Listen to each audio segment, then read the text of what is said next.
Vegan cyclists, we're talking winners and losers of stage 7, 8, and 9. This sums up and completes the first week of the Tour de France, and holy moly, was these last 3 stages absolutely the most exciting thing ever. So let's talk about stage 7. This was a relatively flat stage, 213 kilometers, 132 miles, 42 kilometers per hour average. That's 26 miles an average per hour for the whole thing.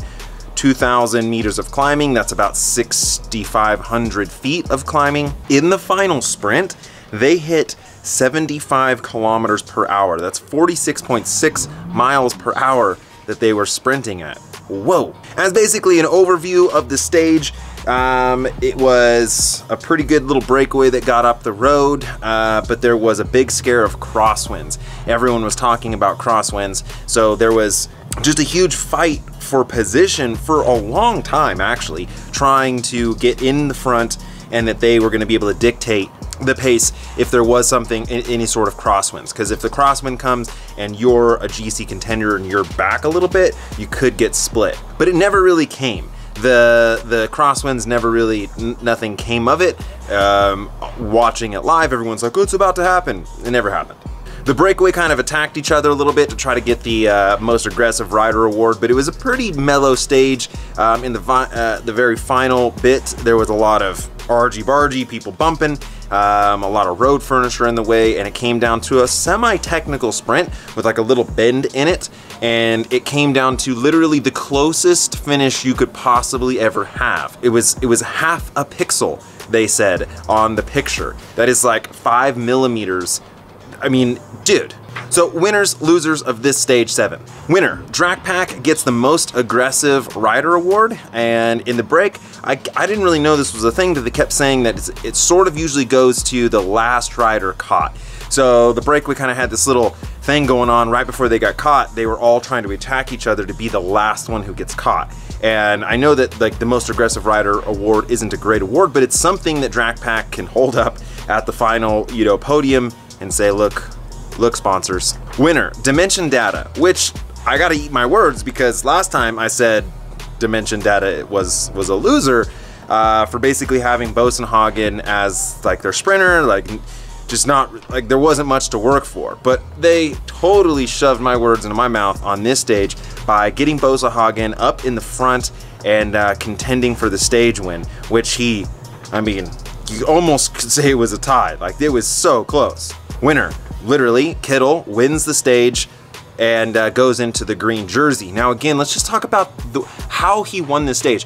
He did a little bike throw at the end, but it was half a pixel, it was so close that they had to zoom into the picture, which even opens up to marginal gains or marginal errors in the way they took the pictures.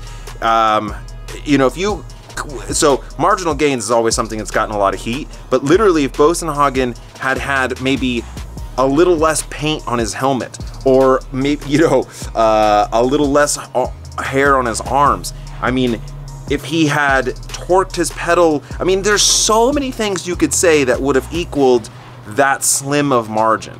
So when people are saying, oh, well, marginal gains, whatever, dude, it came down to the smallest margin that Bosenhagen lost, and so anything that he had done different that could have possibly potentially gave him a marginal gain would have paid off, right? Loser, Demar, bumping dudes in the middle of the pack.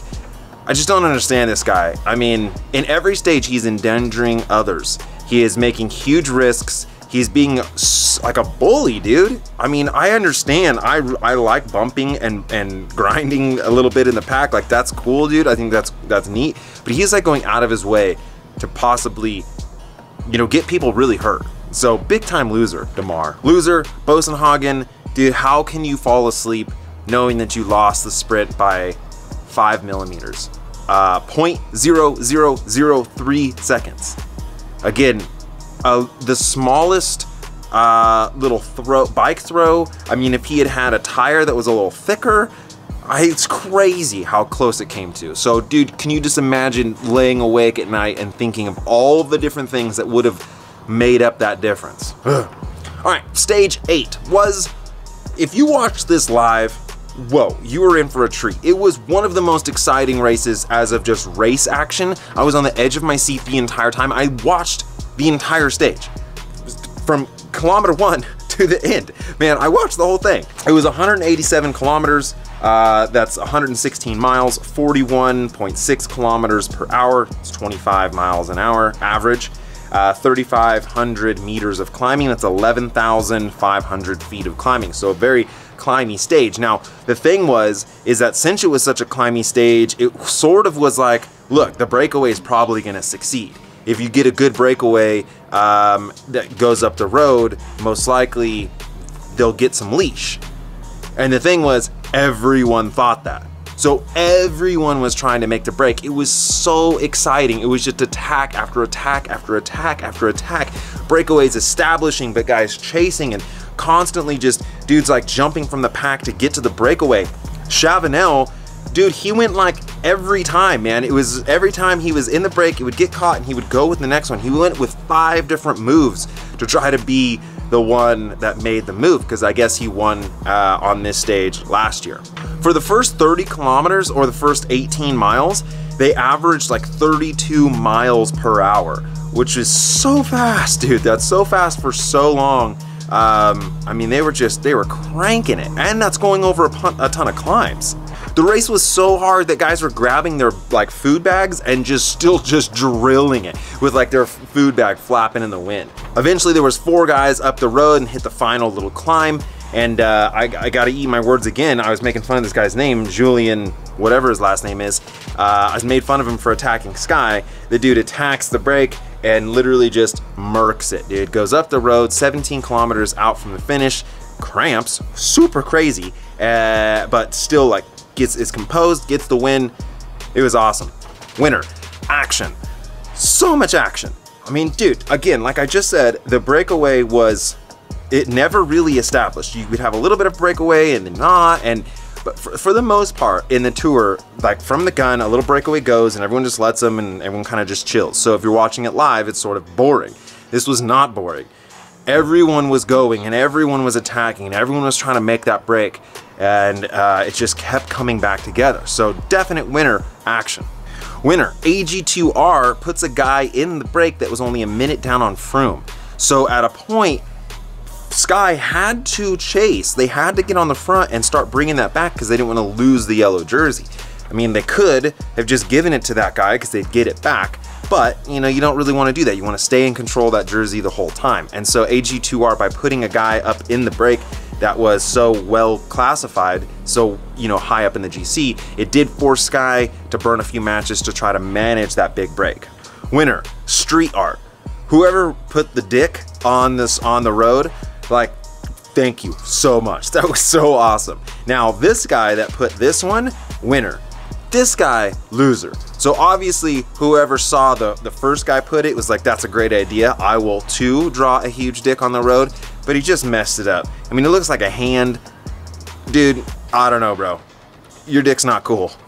Winner, Lillian. Again, man, he cramped, which is so crazy. Like, dude, you're so close. You're 4 kilometers away from the finish and you're cramping up. But he just, you know, figured out what muscles he could use to keep going with that pace. Robert Hessink was blown, dude. He was trying his hardest to catch up to him, and I think that he even probably got extra cracked when he heard that Lillian was cramping, so he probably stomped on it, just blew up.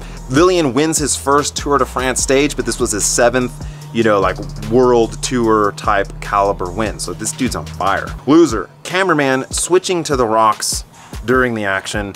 It's like, whoa, this guy attacks, and then he switches to the rocks. And then you're hearing all these cool things, and then he just moves to the rocks. Horrible cameraman. Another loser, Geraint Thomas, was bringing bottles back to the group, wasn't really paying attention on a descent, and actually went off the road and took Froome off the road with him. Geraint Thomas wrecked. Froome did not. He stayed up, but man, ooh, that was close. You don't want to do that as a teammate, is take your main dude off the road. All right, let's talk about stage 9. Whoa, stage 9. What?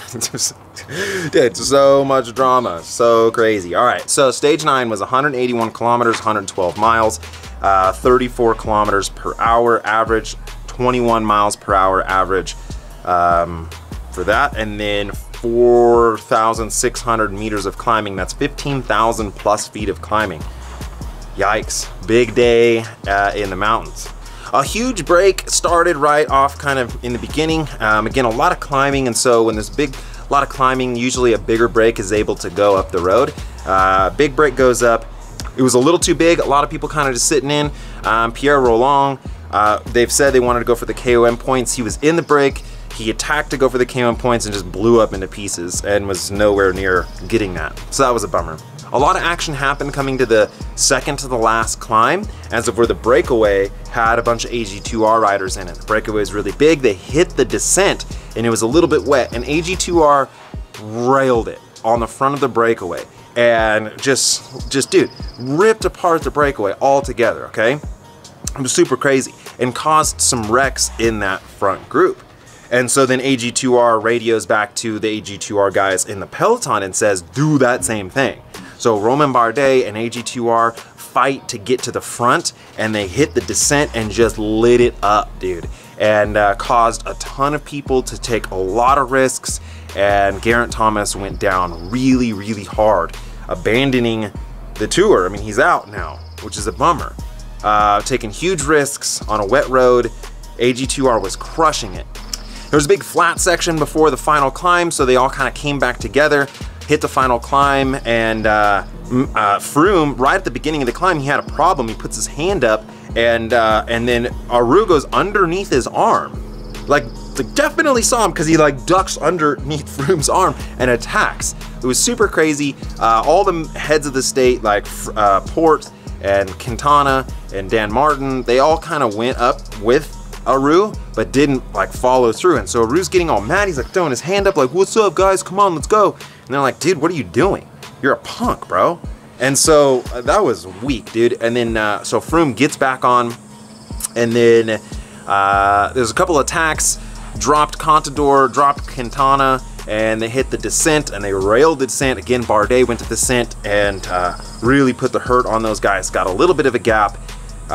Warren Barguil was like 20 seconds ahead, railing the descent, gets caught on the final little like stretch into the finish, and Roberto Uran had an issue with his bike, and they all came down to a sprint. It's pretty exciting. Came down again to a photo finish. Obviously on the descent into the finish, Richie Porte had a massive wreck, took Dan Martin out as well. Horrible, right? Not good, man. The tour kinda is over, I think, right? But let's get into winners and losers of stage 9. Winner, AG2R absolutely destroys the breakaway, right? Tests out how that road is, then radios back to their guys in the peloton, and then they destroy the peloton, pushing guys to the limit, right? Really shaking it up. So if you wanted to stay with Romain Bardet and the AG2R guys, you had to go out of your skin, obviously causing Geraint Thomas to wreck. And so that's kind of a bummer, you know what I mean? But dude, if you're the one that's gonna take the risk, like it's not AG2R's fault for you taking those risks. You should probably have backed it off a little bit. Winner, Froome has a mechanical but gets back on, so that's really good. Honestly, I think for Froome, the tour's kind of over. There's really not anyone else that's going to be contending against him. Quintana last time, Contador last time, Porte is now out. You know what I mean? So, I mean, I guess he doesn't want to win like that, but that is kind of it's a big win for Froome. There's not a lot of guys that are going to put pressure on him now. Winner, Warren Barguil. Dude, that was such an awesome ride. He wins KOM points, right? He gets the KOM jersey. He also gets most aggressive rider. He almost won. Again, talk about marginal gains, man. Marginal gains are real, especially at the World Tour level. Guys having an aero helmet versus a non-aero helmet would play a difference in the end there, right? When you're losing by millimeters. Another big winner is Drakpak with Roberto Uran looking good. Got the win barely, but dude, caveat, asterisk, on the little riser climb, the finish, when it was getting pretty hard, he grabbed onto the service vehicle and had them mess with his gears. So like, I get that his gears were messed up, But dude, he grabs the side of the car and then just gets pulled up this last little kicker. So his legs are way fresher, you know what I mean? And then so to win by such a small amount and have, I don't know, dude, I don't think that's cool. That he probably should have been relegated for that, or at least just not be able to win the stage. Like, I understand you have mechanical and there are those the service vehicles, but to hold on to the side, what? I don't know, man. Because it made a difference in the stage winner, I think they should look at that.